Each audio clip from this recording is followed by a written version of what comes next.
દૂરથી જોયું તો ગાયના આંચળમાંથી દૂધ પડતું હતું. ઋષિમુનિ અહીંથી જુનાગઢ જવાતું પણ આજે જઈએ આપણે. શ્રાવણ મહિનો આવે છે તો ખાસ તમારા લોકો માટે મસ્ત આ ઇન્ફોર્મેશન વાળો વિડીયો છે. ત્યાં આગળ મસ્ત મસ્ત બધા લોકેશન છે, તો વિડીયોમાં એન્ડ સુધી રહેજો. તો ચલો મળીએ ત્યાં જઈને.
બાજુ અહીંયા બધા પિકનિક કરવા આવે છે. જો સરસ મજાનો આ જૂનો ગેટ છે. જો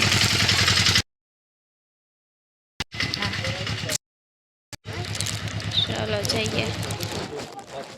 ચલો આપણે અહીંયા આવી ગયા જ ગોતમેશ્વર મહાદેવ સૌથી પહેલાં. અને અત્યારે વરસાદ નથી, રહી ગયો છે વરસાદ, તો અત્યારે શૂટ સરસ થશે. બધું બતાવીએ કે વ્યવસ્થિત, કેમ કે અહીંયા છે ને ટ્રેકિંગ કરવાનું થોડુંક, મંદિરમાં જઈએ પછી.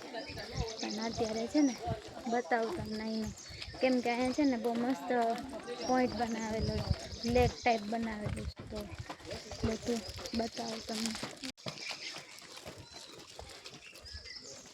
જો આ રીતના છે ને અહીંયા મસ્ત ડુંગર છે, અને નાયરાબેન એની કીટ લઈને ચડે હવે, અને એના પપ્પા પિકનિકની કીટ લઈને ચડે. અત્યારે અમે છે ને નાસ્તો લઈને આવ્યા, ભૂંગળા બટેટા ને એવું બધું લઈને આવ્યા. તો અહીંયા છે ને બે ખાવાની મજા આવે. જોઈએ હવે ક્યાં બેસવાનું કંઈ સારું મળે. વરસાદનું બધું ભીનું ભીનું હોય, ત્યાં બેઠવાનું કંઈક વ્યવસ્થિત મળશે ને તો ત્યાં બેઠીને નાસ્તો કરી લેશું અને તમને બતાવું. જો લોકેશન એક નંબર. અહીંયા જો ઓલરેડી નાસ્તો વેચે છે. જો આ રીતનો કંઈક લેક બનાવેલો છે સરસ મજાનો. આઈ લવ સિહોર લખેલું. અહીંયા નાસ્તો પણ છે, જો ચણા મસાલા ને એવું બધું. બાકી જો વેધર એક નંબર, લોકેશન એ જોરદાર છે. અહીંયા છે ને રાત્રે બહુ મજા આવે. રાત્રે અહીંયા લાઇટિંગ વાઇટિંગ બધું મસ્ત હોય. અને છે ને ગ્રીલ નાખી દીધી, પણ કદાચ જો નીચે જઈએ ને તો આપણે હમણાં બતાવું. જો આ રીતના આપણે કંઈક આ રસ્તેથી ને તે આપણે આવ્યા અહીંથી ને તે, અને આપણે જવાનું છે જે ઓલી બાજુ, આ બાજુ જવાનું છે. તો થોડુંક ટ્રેકિંગ કરવાનું છે, અને ઓલરેડી તબિયતમાં નહોતી સારી, થોડી ઘણી, તો જોઈએ હવે ટ્રેકિંગ થોડુંક હાલીએ તો કેવું રહીશ. તે પહેલાં થોડીક પેટ પૂજા કરી લઈએ, પછી મળીએ તમને બતાવું. આપણે શું લાયા જ નહીં બતાવું તમને.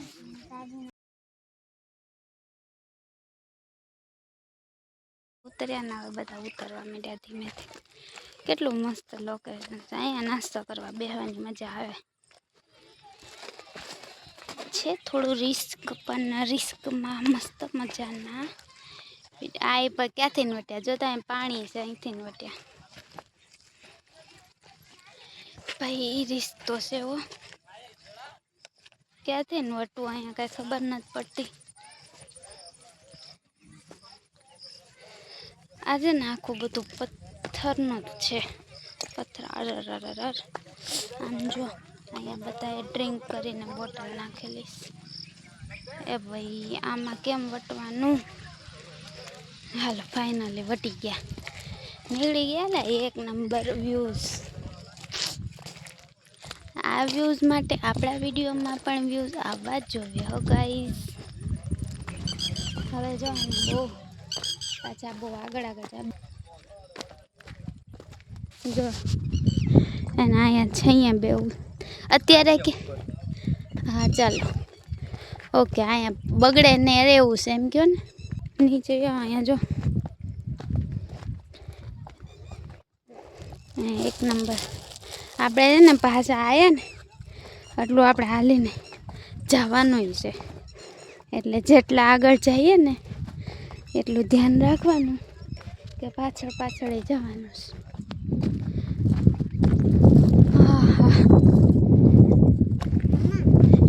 યસ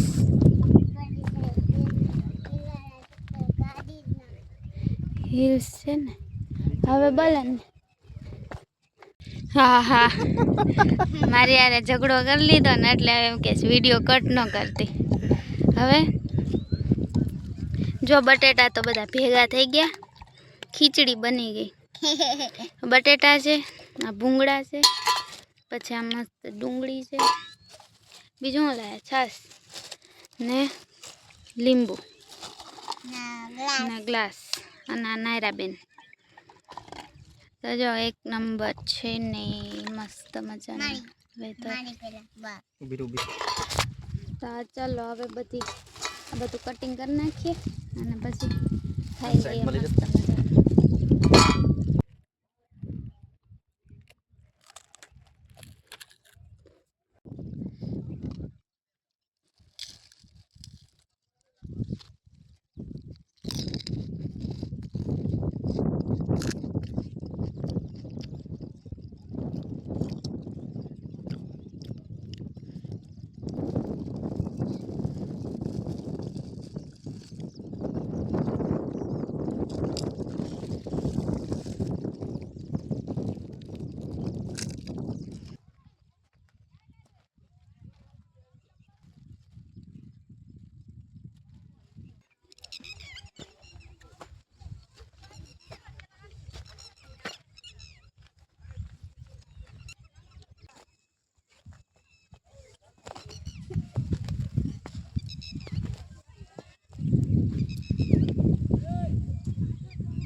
આજનું લોકેશન તમે જોયેલું, મેં તમને વિડીયોમાં બતાવી. આપણે નાસ્તો પાણી કર્યા અને આટલું મસ્ત જગ્યા છે ને કે અહીંથી જવાનું મન નથી થતું. અહીંયા જો બધા બેસવા માટે નાખેલા છે. આ બધી બાજુ આવી ગયા છે ને આપણે નીચે ઉતર્યા તો એટલે જો અહીંયા આ બધા આવી ગયા છે, ઘણા બધા. તો ચાલો જઈએ હવે અહીંથી તે જવાનું સજ્જન ગોમતેશ્વર મહાદેવના દર્શન કરવાના સજુ. તો આપણે ખાલી પિકનિક જેવું કર્યું, નાસ્તો પાણી, ભૂખ લાગી હતી એટલે. તો આ છે ને આપણે બધા અલગ અલગ ગેજેટ્સ લીધા છે. તો હવે એનાથી આપણે શૂટ કરીએ. તો જોયું કેવું લાગે છે. ચાલો જઈએ.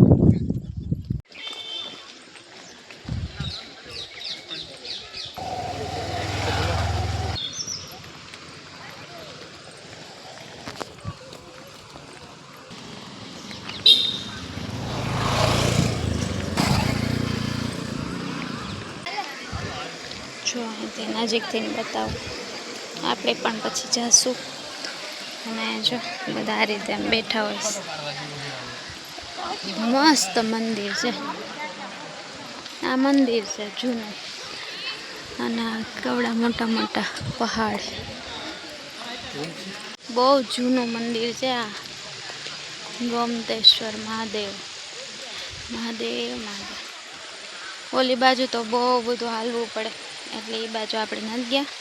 જો જઈએ ને તો બતાવું. ને આગળ 1 નંબર નજારો હશે. બાકી આ બધું પાણી છે ને, વરસાદ આવ્યો ને એટલે બધું પાણી ભરાઈ ગયું છે. નતર તો આટલું બધું પાણી નહોતું હોતું, પણ અત્યારે જો કંઈ અલગ જ લાગે. બધી જગ્યાએથી પાણી આવે. અંદર શૂટ કરવાની પરમિશન આપશે તો આપણે કરશું, નહીતર તો તમને આમાં દર્શન કરાવી દઈશ. જય માસ. તો જો આપણે ગોમતેશ્વર મંદિર છે ને એની બીજા ભાગમાં આવી ગયા છે. આ રસ્તો ક્યાંથી નવે ની નથી ખબર, પણ અહીંયા પણ એક ગેટ છે. બે રસ્તા બતાવું તમને. આ છે ને આ રોડ, અહીંયા આવી રીતે આ ગેટ આવે, અને ઓલો ગેટ છે ને એ જૂનો.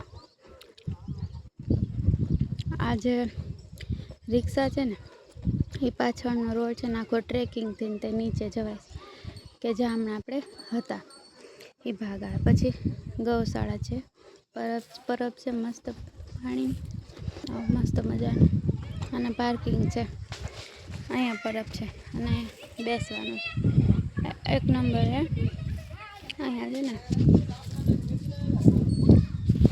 અહીંથી જવા માટે અહીંયા ચપ્પલ કાઢી નાખો આપણે. એક્ઝિટ ઓલી બાજુ છે, એન્ટ્રી ઓલી બાજુ છે, અને અહીંયા તે એન્ટ્રી છે ને એક્ઝિટ એ છે. જ્યાંથી તમે નજીક પડતો હોય ત્યાંથી આવી શકો. બાકી અહીંયા જો મસ્ત મજાનું પાછળ લોકેશન છે, જ્યાંથી ના આવે ને ત્યાં અહીંયા દૂર દૂર સુધી આવું જ બધું તમને મળશે, સેલ્ફી પોઈન્ટ જેવું. તો કોણ કોણ આવીશ ને એકવાર કમેન્ટ કરજો. અને જોઈએ, આપણે મંદિરમાં શૂટ કરવાની પરમિશન નથી, પણ છતાં આપણે જોઈએ કંઈ ટ્રાય કરીએ.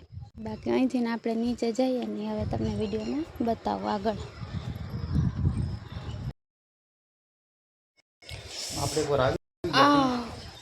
ભાઈ હાલીને તો છે ને પગ દુખવા માંડ્યો.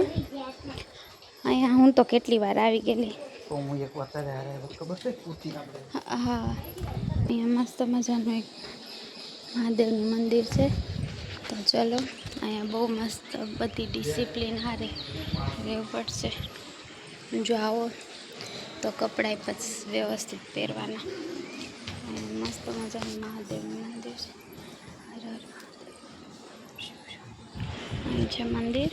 બાકી અહીંથી તે નીચે જવાનું છે. તો ચલો હવે નીચે જઈએ.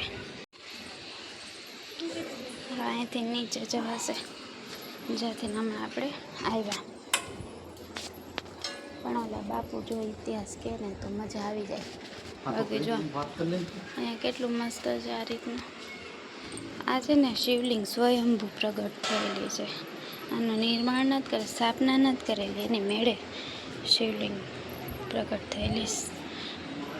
જોઈએ, હાલો તમને બતાવું. એટલે પોતાના શિષ્યો સાથે ફરતા ફરતા અહીંયા આવ્યા, આ ગૌતમેશ્વરની જગ્યામાં. ત્યાં કાંઈ હતું નહીં, એકલા ડુંગરા જેવું હતું. પછી એને દૂરથી જોયું તો ગાયના આંચળમાંથી દૂધ પડતું હતું આપોઆપ અહીંયા ગુફામાં. ત્યારે એને એમ લાગ્યું કાંઈ આવું કોઈ દિવસ બને નહીં, પણ કંઈક લાગે છે. એટલે એ ગુફાની અંદર આવ્યા અને આમ થોડી દૂરની આગું કર્યું તો અંદરથી શિવલિંગ આપોઆપ પ્રગટ થયું. એટલે એનું નામ સ્વયંભૂ મહાદેવ કહેવાય. આપોઆપ પ્રગટ થયેલા. આની સ્થાપના નથી સ્થાપિત નથી. સ્વયંભૂ પ્રગટ. પછી વરુણદેવને પ્રાર્થના કરી અને બાજુમાં નદી વહેતી હતી, એટલે એને ગૌતમી નદી કહેવાય આ નદી. હા, અને ગૌતમ ઋષિના વિદ્યાર્થીઓએ એ સારસ્વત કહેવાતા, એટલે એ વિદ્યાર્થીઓએ અહીંયા ગામ વસાવ્યું. એટલે સૌથી વેદમાં આનું નામ સારસ્વતપુર તરીકે પ્રખ્યાત છે. વેદમાં એ સારસ્વતપુરમાંથી પછી 1500-2000 વર્ષ પછી સિંહપુર બીજું, અને છેલ્લા 1200 વર્ષથી અત્યારે આ સિહોર નામે પ્રખ્યાત છે. બરાબર. એટલે આ સ્વયંભૂ પ્રગટ થયેલી મૂર્તિ. આવા 62 મંદિરો છે આખા ભારતમાં. આવા તમે જાઓ ને બધે તમને એક જ દ્રશ્ય દેખાય અને એક જ બાપા દેખાય.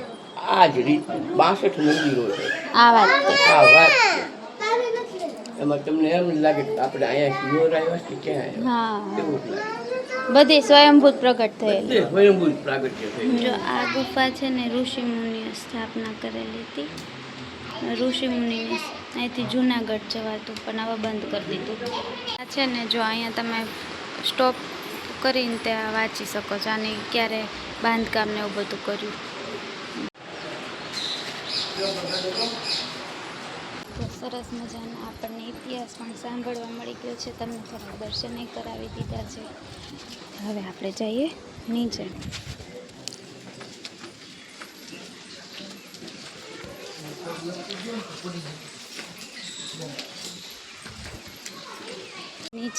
અહીંથી નીચે ઉતરતા છે ને સરસ મજાનું વોશરૂમ ને એવું બધું છે સુવિધા. અહીંયા પાણીની સુવિધા છે. અને આ સરસ મજાનું બેસવાનું. જો અહીંયા બેઠીએ ને એટલે એકદમ શાંતિ લાગે. અને આ છે નદી. આ સુકાઈ ગયેલી જોઈ પણ વરસાદમાં થોડીક હારી છે. બાકી હવે થાકી ગયા છીએ. જો નાયરા થાકી ગઈ છે અને પપ્પાએ થાકી ગયા. અમે નથી થાક્યા, અમે તો ચાલવા માટે તૈયાર છીએ, પણ ખુદ થાકી ગઈ છે. એટલે કે થાકી ગયા એટલે પોતે થાકી ગયા એટલે બધાય થાકી ગયા. હાલો ભાઈ, હું થાકી ગઈ છું. આઈ એક્સેપ્ટેડ. હું થાકી ગઈ છું અને હકીકતમાં હું થાકી ગઈ છું. તમને બધાને ખબર જ હશે. યાર બોટલ ચડતી હતી તોય આપણે અહીંયા સુધી આવ્યા. તો હું આવી તમારા માટે ઇન્ફોર્મેશનનો મસ્ત મજાનો વિડીયો લઈને તે ઉપર આપણને દાદાએ કીધું આખી શિવલિંગ કઈ રીતે પ્રગટ થયેલી છે એનું કીધું. તો એના માટે લાઈક કરજો, કમેન્ટમાં હર હર મહાદેવ લખજો. આવા એક્સપ્લોરિંગવાળા બ્લોગ જોવા હોય ને તો આપણી ચેનલને સબસ્ક્રાઈબ કરજો. મળીએ નવા વિડીયોમાં નવા બ્લોગ સાથે. ત્યાં સુધી બધાને હર હર મહાદેવ. બાય.